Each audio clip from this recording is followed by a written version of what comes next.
Hola a todos y bienvenidos al canal. ¿Qué pensarías de una empresa cuyos beneficios se disparan un 18% en un solo año, superando todas sus previsiones oficiales, pero cuya deuda, al mismo tiempo, crece casi un 9%, rompiendo la barrera de los 10.000 millones? Bien, hoy vamos a hacer una radiografía financiera a Endesa con sus resultados de 2025.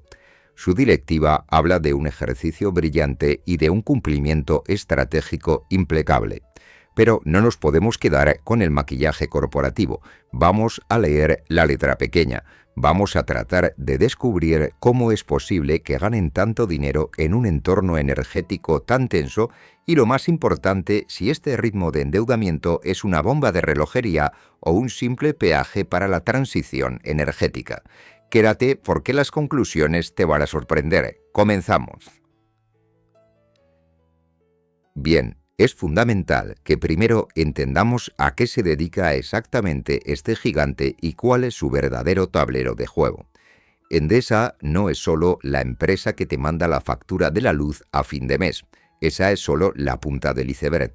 Endesa es un enorme conglomerado industrial, un transatlántico que participa en todas y cada una de las fases de la cadena de valor energética. Principalmente operan en la península ibérica, en España y Portugal, aunque tienen algunas ramificaciones menores de comercialización en Francia y Alemania. Su negocio, para el que lo entendamos de una forma sencilla, se divide en tres grandes patas. La primera es la generación, es decir, fabricar la electricidad mediante plantas nucleares, enormes ciclos combinados de gas o parques eólicos y solares. La segunda es la distribución, que es ser el dueño y encargado del mantenimiento de los cables, subestaciones y torres eléctricas que llevan la energía hasta tu barrio. Y la tercera es la comercialización, es decir, la venta directa y el marketing al cliente final. A cierre de 2025, Endesa cuenta con una capacidad instalada masiva de más de 22.600 megavatios. Esto es una auténtica barbaridad de infraestructura. Sin embargo, hay un dato que la empresa menciona muy de pasada en sus informes y que nosotros debemos marcar en rojo. Han perdido clientes. Su cartera de clientes de electricidad ha caído un 6,1%, quedándose en unos 9,5 millones. ¿Es esto grave? Bueno, en un mercado libre, hipercompetitivo, donde decenas de pequeñas comercializadoras pelean por cada contrato, perder base de clientes no es una señal de fortaleza. La empresa argumenta que es una purga voluntaria, que se están centrando en retener únicamente a los clientes de mayor valor y dejando ir a los menos rentables. Pero a largo plazo, la pérdida de cuota de mercado siempre es un riesgo. Por último, y este es un punto crítico que nunca debemos olvidar al analizar las decisiones de Endesa, es saber quién manda aquí. El 70,1% de la compañía pertenece al gigante estatal italiano Enel. Esto significa que Endesa no es una empresa totalmente libre en sus decisiones. Su política de dividendos, cuánto dinero reparte y cuánto invierte, está intrínsecamente ligada a las necesidades de liquidez de su matriz en Roma. Entender este contexto accionarial es clave para no dejarnos cegar por las narrativas de independencia y comprender que Endesa, al final del día, funciona como un motor de extracción de caja para su matriz italiana. Bien, ninguna empresa opera en el vacío, metida en una burbuja, y mucho menos una utility o empresa de servicios públicos que es un organismo hipersensible a lo que ocurre en la economía global. Para entender las cuentas de 2025 tenemos que entender el clima en el que han navegado. Ha sido un año de contrastes muy fuertes. Por un lado, hemos visto por fin un alivio en la política monetaria. El Banco Central Europeo, tras años de dureza, ha comenzado a relajar los tipos de interés, dejando el Euribor a 3 meses rondando el 2,03% a final de año.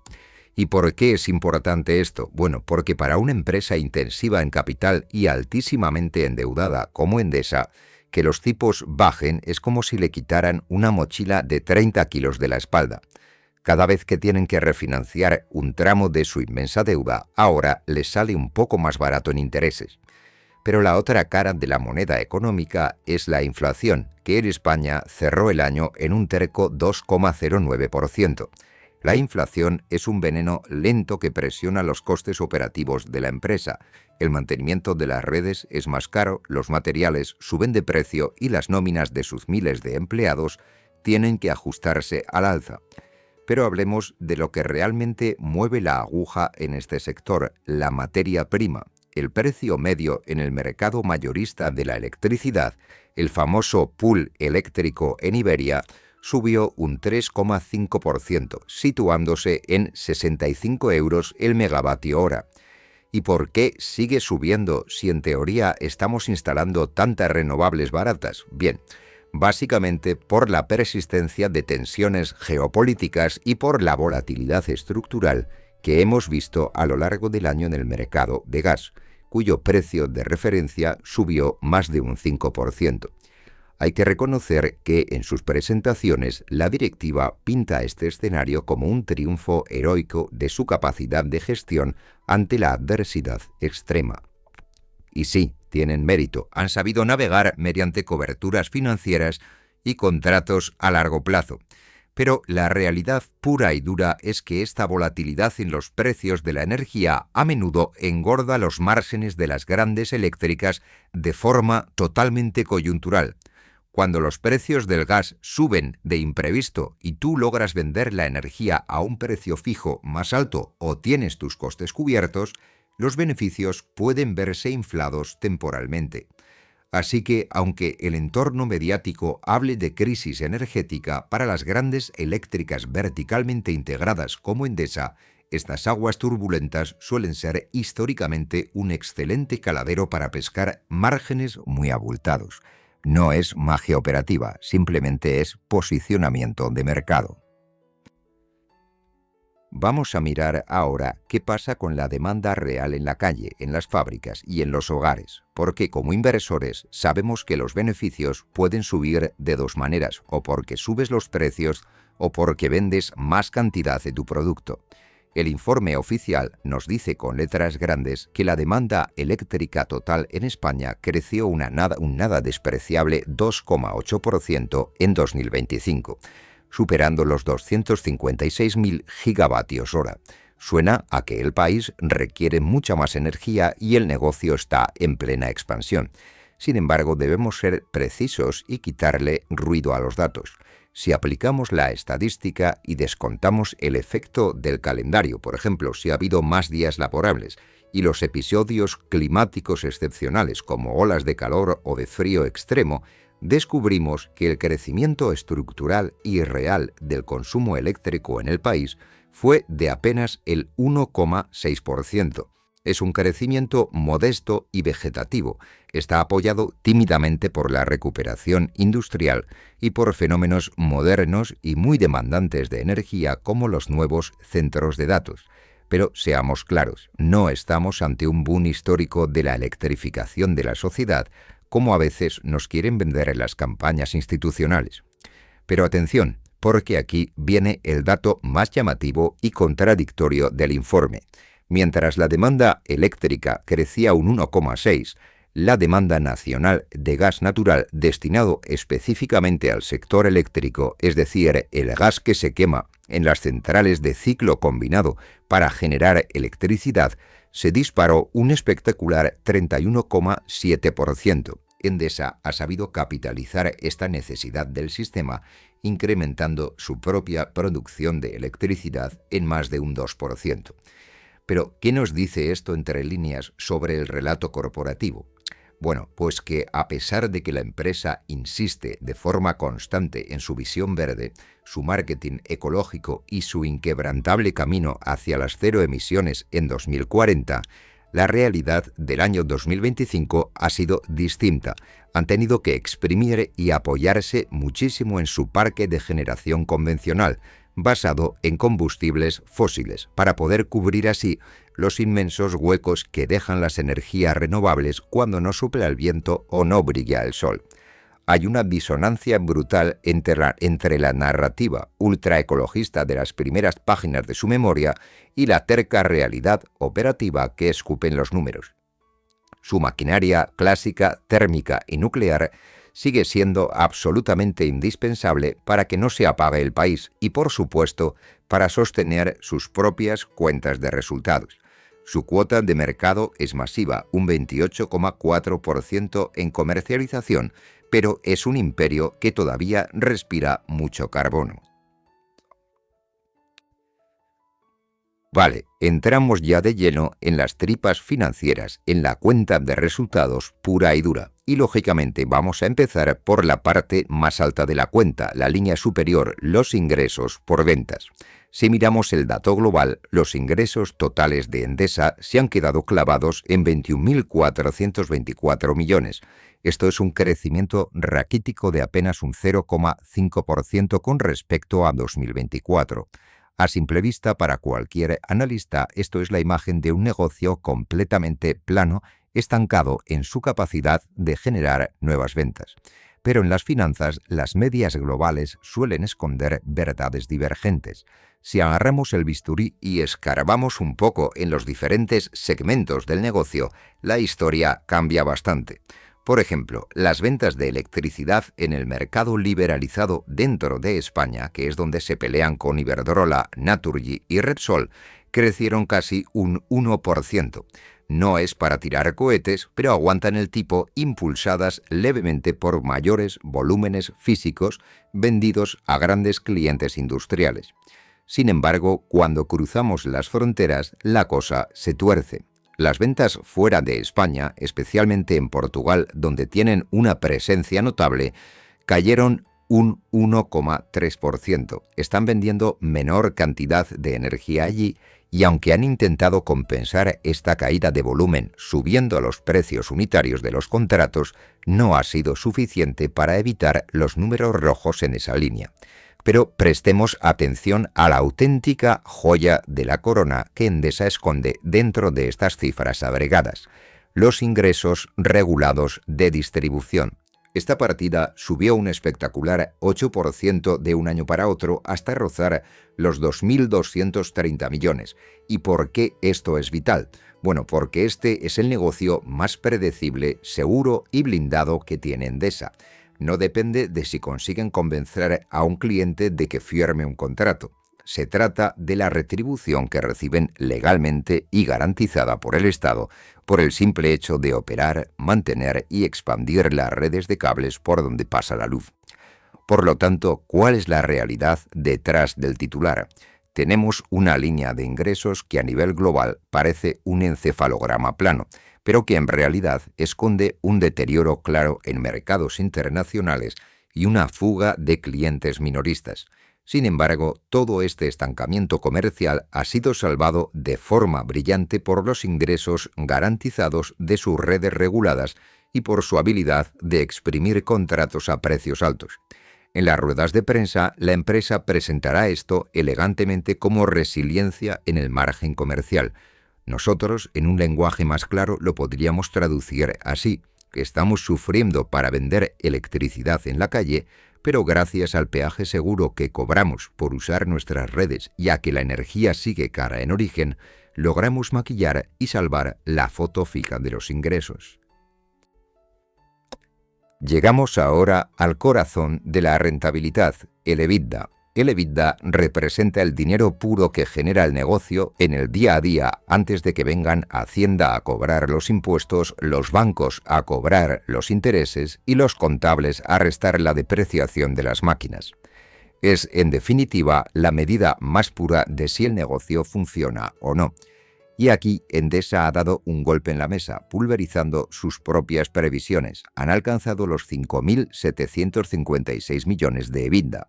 Esto es un crecimiento cercano al 9% frente al año anterior y se sitúa holgadamente por encima del rango más optimista que habían prometido a los analistas, que estaba topado en 5.600 millones. Es sin duda un resultado excelente desde la óptica puramente operativa. Pero ¿de dónde sale esta inmensa y colosal cantidad de dinero? Bueno, principalmente el negocio conjunto de generación y comercialización fue la gran locomotora, aportando más de 3.650 millones al total. La empresa señala en sus presentaciones que esto se debe a una notable resiliencia del margen eléctrico integrado y a una gestión excepcional de la cartera de aprovisionamiento de gas. Si bajamos esto a la tierra, lo que han hecho es jugar sus cartas de manera magistral.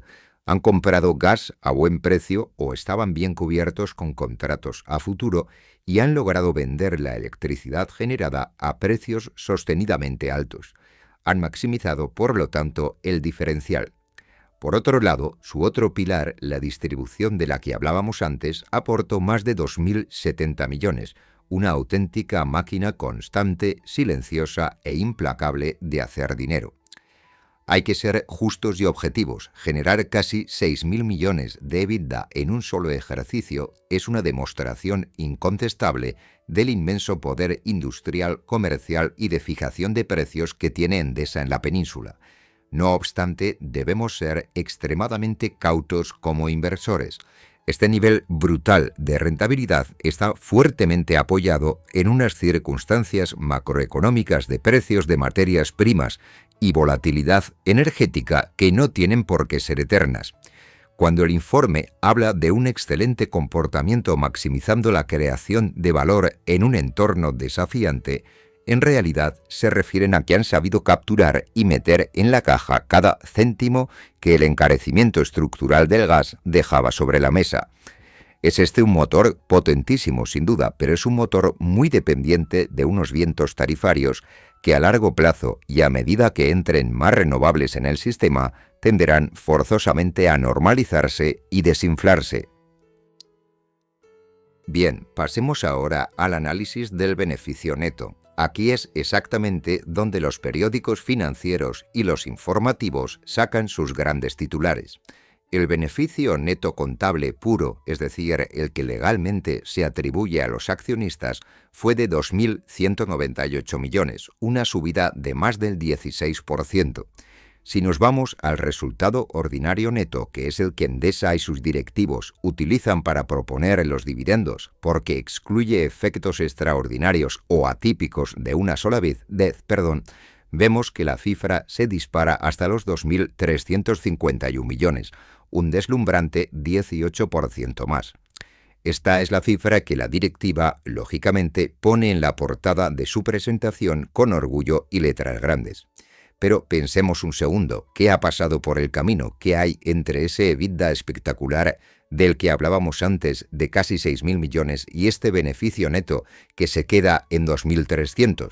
¿Dónde se han evaporado, entre comillas, esos más de 3.500 millones de diferencia? Bien, aquí es donde encendemos la primera alerta roja, para matizar el sesgo optimista de la compañía. Endesa sufre unas cargas brutales por amortización y deterioro de activos. Concretamente, se han tragado 2.256 millones solo en este concepto, casi un 12% más que en 2024. ¿Y qué significa esto en la vida real? Bueno, significa que mantener operativa una inmensa red de infraestructuras que envejece cada día, reparar centrales, actualizar subestaciones e incorporar los nuevos parques renovables cuesta una auténtica fortuna en términos de depreciación contable. Pero hay algo más grave este año. En 2025 han tenido que registrar deterioros importantes.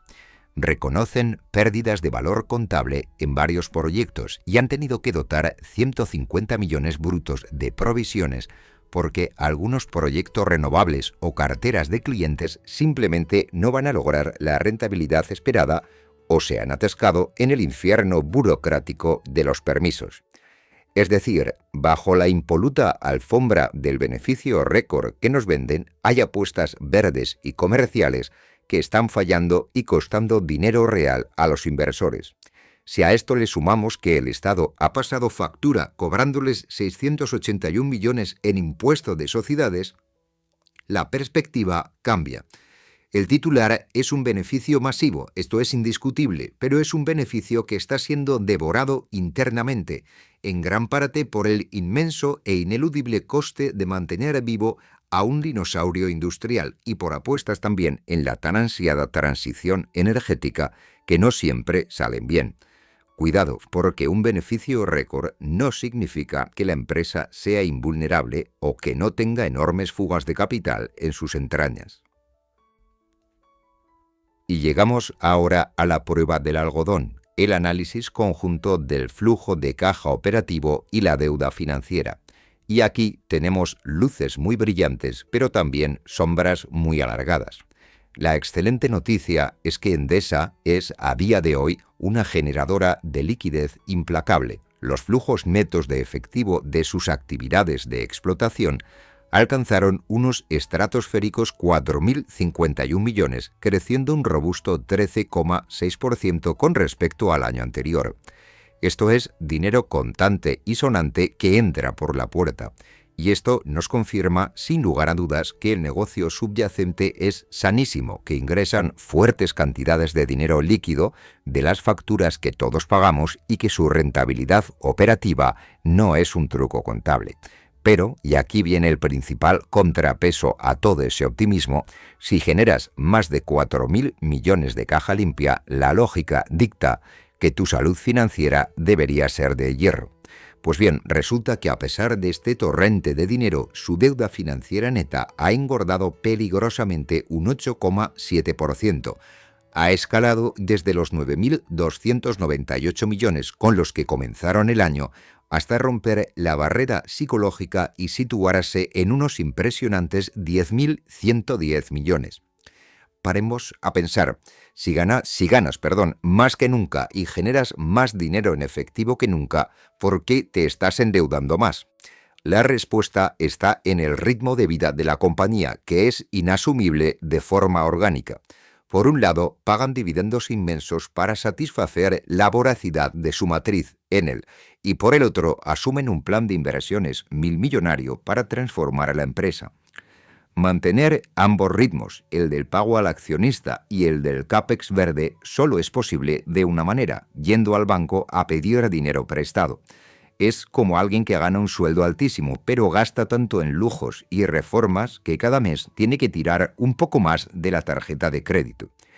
El gasto financiero, los puros intereses de mantener viva esa montaña de deuda, ascendió a 457 millones. Y aunque es cierto que esta factura de intereses bajó ligeramente este año gracias a una pequeña mejora en los tipos medios y en su agilidad para refinanciar, sigue siendo un lastre inmenso en la cuenta de resultados. Endesa no está logrando reducir su apalancamiento porque sus prioridades estratégicas y su asfixiante política de retribución superan a su capacidad real de generar caja.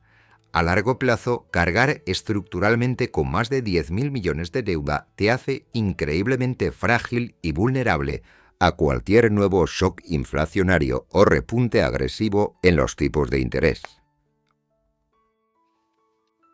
Sabiendo ya que la deuda se está expandiendo a un ritmo preocupante, toca hacernos la siguiente pregunta lógica como inversores: ¿hacia dónde se está dirigiendo todo ese capital?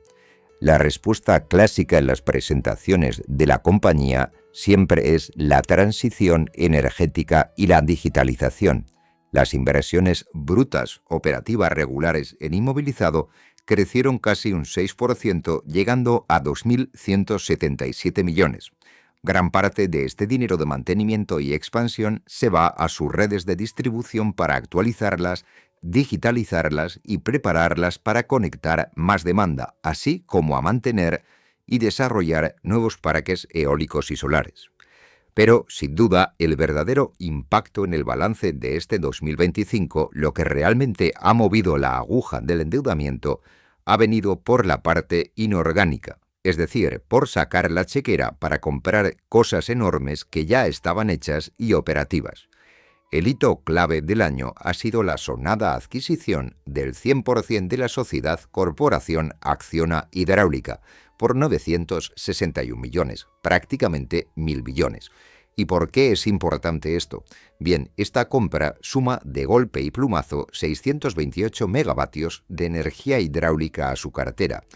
Es una jugada estratégica vital. La hidráulica no es como la solar o la eólica. Es la gran batería del sistema. Es energía limpia, sí, pero sobre todo es firme, gestionable y predecible. Abres la compuerta cuando la luz está cara y generas billetes. Es fundamental para dar respaldo al sistema en momentos de alta demanda y poco viento o sol. Además de esta operación gigante, también cerraron la adquisición total de las instalaciones eólicas de la sociedad Cetasa y formaron una extraña pero interesante alianza comercial con la Teleco MasOrange. El objetivo de esto último es empaquetar servicios de fibra óptica y móvil junto con la factura de la luz para sus clientes residenciales. ¿Y qué buscan con todo esto? Retención. Hacer que darte de baja en Endesa sea mucho más engorroso porque también pierdes el Internet. Todas estas compras inorgánicas son las que engordan el balance corporativo mediante los llamados fondos de comercio contabilizados y explican en gran medida por qué esos 4.000 millones de caja generada no han sido suficientes para evitar que aumente la deuda bancaria. Ojo, adquirir activos de calidad es valioso, pero desde el punto de vista del rigor analítico, el inversor debería vigilar muy de cerca que estos activos que se han comprado a precios elevados en un momento de mercado caliente generen realmente los retornos prometidos en el futuro y no acaben convertidos en unas dolorosas y masivas provisiones por deterioro en próximos balances. Bien, si diseccionamos la cuenta de resultados de Endesa por partes, como si abriéramos el capó del coche, nos encontramos que el motor principal, el gigante absoluto que realmente mueve la aguja de los ingresos, es el segmento combinado de generación y comercialización.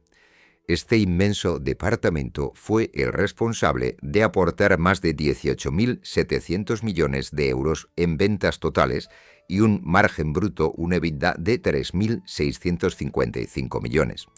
Es aquí, en las trincheras de este segmento y no en los despachos regulados, donde Endesa libra sus batallas más encarnizadas a diario en el libre mercado frente a sus grandes rivales como Iberdrola y frente al ruido constante de las políticas gubernamentales. Aquí es absolutamente vital que nos detengamos en un dato técnico del informe para no dejarnos arrastrar por las campañas de publicidad. En las comunicaciones oficiales nos repiten constantemente su ambición de llegar a la descarbonización completa en 2040 y de cómo están invirtiendo cifras astronómicas en parques solares. El marketing es verde brillante, sin embargo, miremos los números crudos de la producción física. Su producción total de electricidad en 2025 fue de 61.011 gigavatios hora. De esa inmensa cantidad, ojo a este dato, solo 17.682 provienen de fuentes puramente renovables gestionadas por ellos. Y para colmo, esa aportación renovable cayó un 0,6% con respecto al año anterior. ¿Qué nos demuestra toda esta matemática? Bueno, pues que hoy por hoy casi el 70% de toda la energía que Endesa inyecta al sistema español sigue proviniendo de fuentes convencionales de base, principalmente de quemar gas en ciclos combinados y de las importantísimas plantas nucleares. No hago esta observación como una crítica ecologista a su modelo. De hecho, a nivel país, el suministro base debe garantizarse de forma fiable y las renovables aún no pueden hacerlo solas. Pero como analista, este dato sitúa la realidad de la empresa en su justo sitio. Endesa, pese a todo lo que leamos en la prensa, sigue siendo en su ADN actual una empresa de base fósil y nuclear. La transición real y operativa hacia lo verde es mucho más lenta, compleja y tortuosa de lo que sugieren los coloridos gráficos de la memoria corporativa. Su margen de rentabilidad en este segmento ha sido extraordinariamente bueno este año, sí, pero debemos entender que depende de exprimir al máximo la rentabilidad de activos como las centrales de gas o las nucleares, que teóricamente y según los planes políticos tienen una fecha de caducidad fijada en el horizonte a medio o largo plazo. Cambiamos ahora de marcha radicalmente y entramos en el área de distribución. a diferencia del frenético negocio de la generación o la comercialización, donde la guerra de precios, las subidas del gas y la competencia dictan la suerte diaria, la distribución es un oasis financiero. Es un negocio que opera en un régimen monopolístico y fuertemente regulado. Pensémoslo como una autopista de peaje donde no hay rutas alternativas. Endesa cuenta con la mareante cifra de 321.800 kilómetros de cables, torres y redes esparcidos a lo largo del territorio en España. Es una infraestructura capilar masiva que este año distribuyó más de 143.000 gigavatios hora de energía, experimentando un crecimiento de volumen del 3,6%. Este sería el negocio aburrido de la compañía, el que no sale en los titulares, pero es la red de seguridad más fiable del mundo. Aportó de forma estable 2.078 millones al EBITDA de la empresa. En el propio informe se refieren a este segmento de forma acertada como estable y predecible.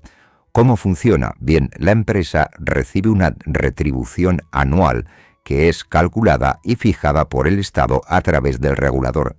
Se les paga simplemente por operar, mantener viva y expandir esta infraestructura que es vital para la seguridad nacional del país.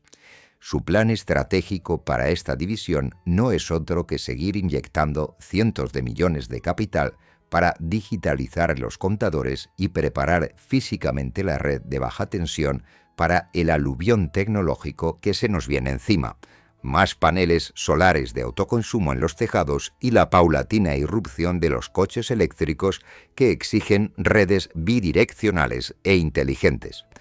Desde la óptica de un inversor conservador, la distribución es, sin duda, la joya de la corona de Endesa. Es lo que permite a la directiva dormir tranquila en medio de crisis mundiales. Pase lo que pase con los precios del gas en Rusia o con el precio del barril de crudo en Oriente Medio o con la inflación local, esta inmensa red de cables sigue garantizando unos ingresos y unos flujos de caja recurrentes gigantescos y blindados por ley. Eso sí, como todo en finanzas, tiene su contraparte.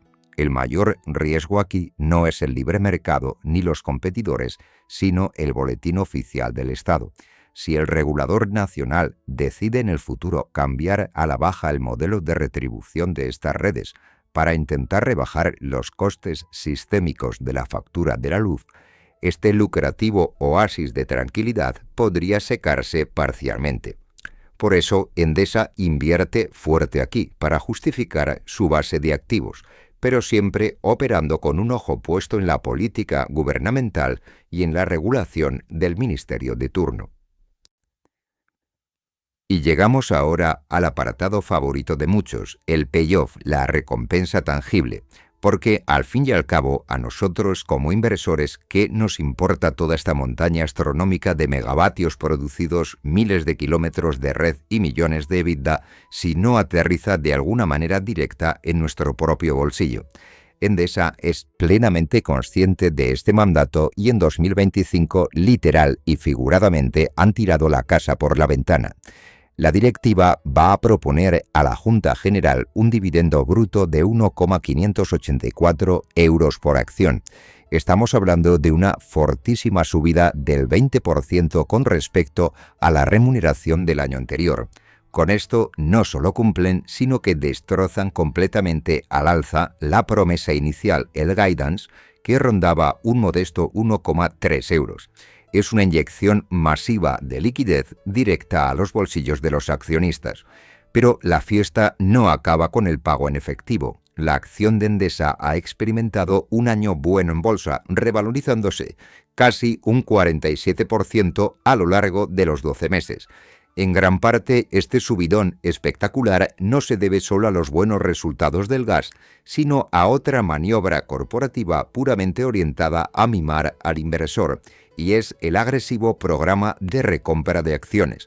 La empresa está gastando el dinero hasta 2.000 millones de euros en total y aprobando nuevos tramos de 500 millones en acudir al mercado a comprar sus propias acciones para posteriormente amortizarlas. Sin embargo, como analistas debemos añadir una nota discordante. Están subiendo el dividendo un 20% y quemando miles de millones en recompra de acciones, mientras hemos visto claramente que su deuda financiera estructural sigue aumentando de forma implacable y sus gastos en amortizaciones y mantenimiento se disparan. Cabe preguntarse, ¿es esto sostenible a 5 o 10 años vista? Financieramente hablando, es caminar sobre una cuerda floja. La realidad es que están priorizando de manera absoluta la rentabilidad inmediata de su matriz italiana Enel frente a una política de mayor desapalancamiento y saneamiento a largo plazo. Mientras la gigantesca caja operativa lo permita, el festín seguirá, pero debemos ser conscientes de que el colchón de seguridad financiero que soporta a la empresa cada vez es más fino. Bien, siguiendo con la recompensa para el accionista, vamos a aparcar un momento la contabilidad y a coger la calculadora. Vamos a hacer unos números rápidos de valoración para intentar entender si a 34,65 euros por acción, que es el precio al que ha estado cotizando la compañía últimamente, Endesa está sobrevalorada en precio justo o es una ganga. El primer paso es ver su tamaño en bolsa. Si tomamos esos 34,65 euros y los multiplicamos por el número de acciones en circulación que tiene la empresa, nos da una capitalización bursátil de cerca de 36.700 millones. Ahora vamos a calcular el ratio PER.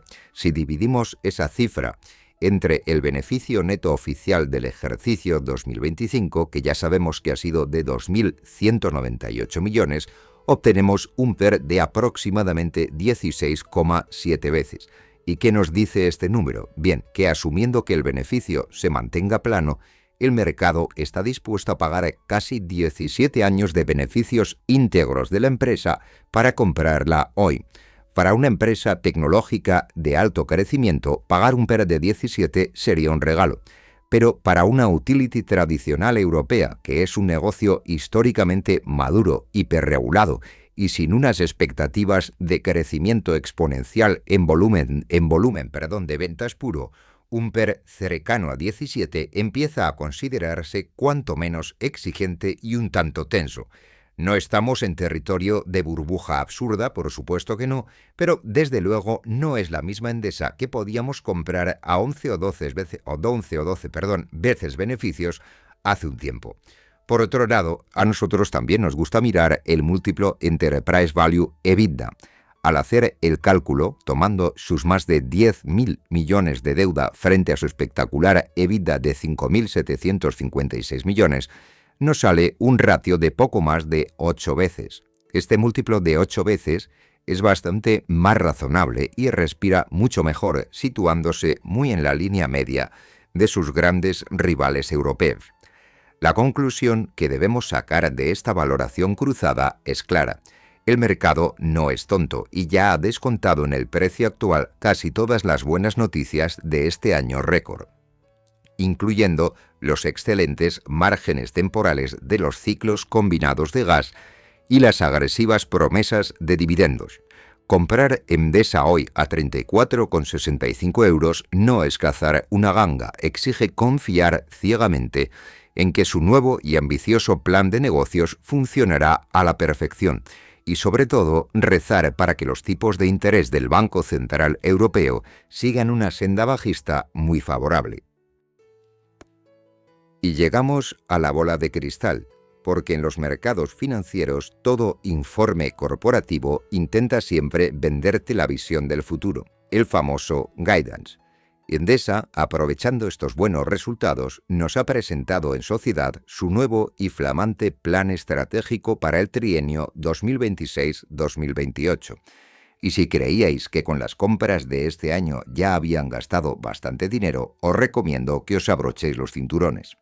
La directiva promete un esfuerzo titánico, una inversión bruta planeada de 10.600 millones para los próximos 3 años, lo que supone un 10% más que la ambición de su plan estratégico anterior.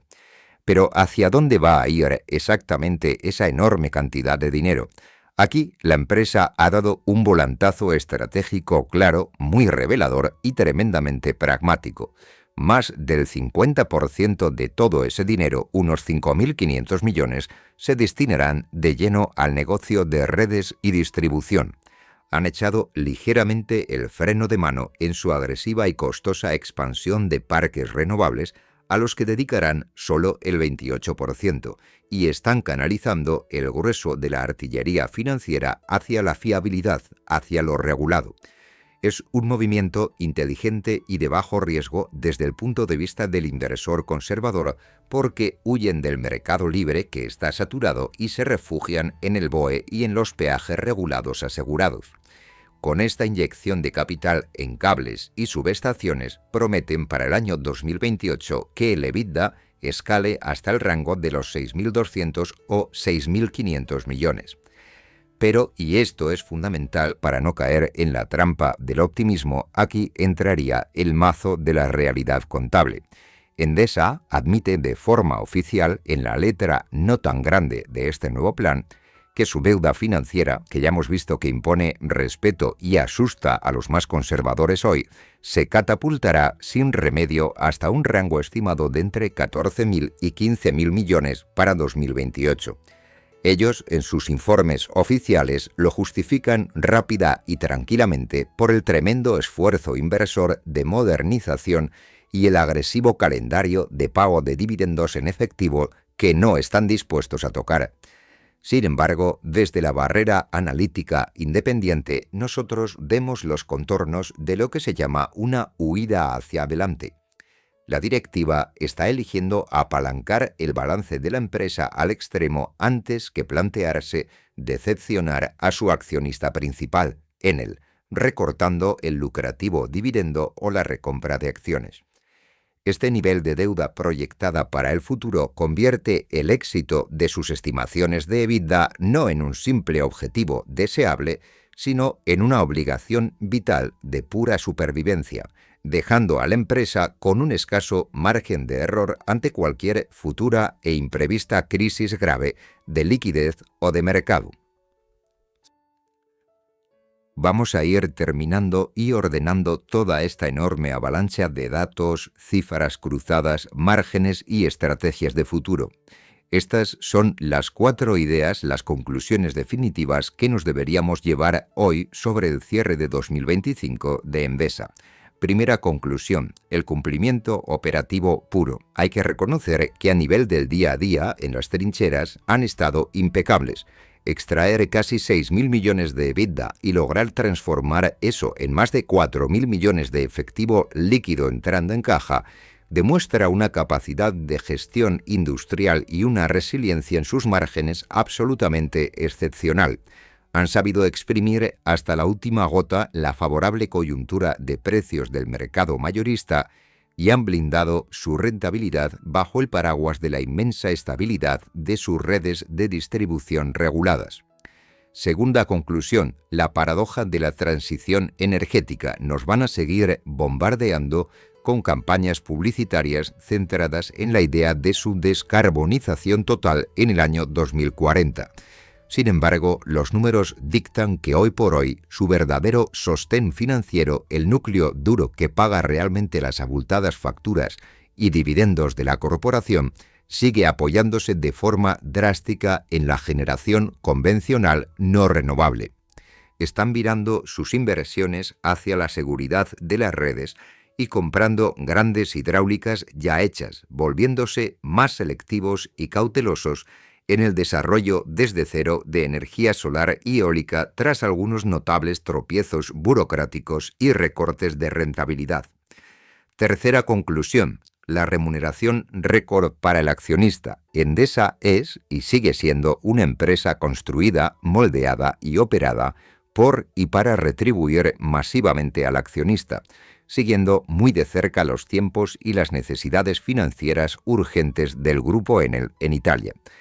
Entre sus masivos aumentos de dividendo del 20% en efectivo y los programas de destrucción de acciones que engordan el valor de las restantes, la remuneración y rentabilidad a corto plazo como tenedor de estos títulos es fantástica. Pero todo eso nos lleva ineludiblemente a la cuarta y última gran conclusión, que es la advertencia crítica, el riesgo de balance. Toda gran fiesta tiene su factura y el precio de este espectacular festín retributivo y de crecimiento inorgánico de Endesa se está pagando a base de tirar de tarjeta, a base de acumular deuda. Terminar 2025 superando los 10.000 millones de endeudamiento y lanzando la promesa oficial y explícita de llevarla hasta rozar los 15.000 millones en 2028, supone cargar un riesgo asimétrico innegable a la estructura de la compañía. La directiva está apostando todo al rojo. Creen firmemente que su negocio regulado será capaz de generar caja incombustible para siempre y que los tipos de interés seguirán bajando dócilmente. Si esa premisa macroeconómica falla en los próximos años, esta montaña gigantesca de deuda pasará una dolorosa factura. Y hasta aquí el análisis de hoy. Si os ha resultado de utilidad, os agradecería enormemente que le dieseis al like y os suscribieseis al canal. Sin más, muchas gracias por vuestro tiempo y nos vemos en próximos vídeos.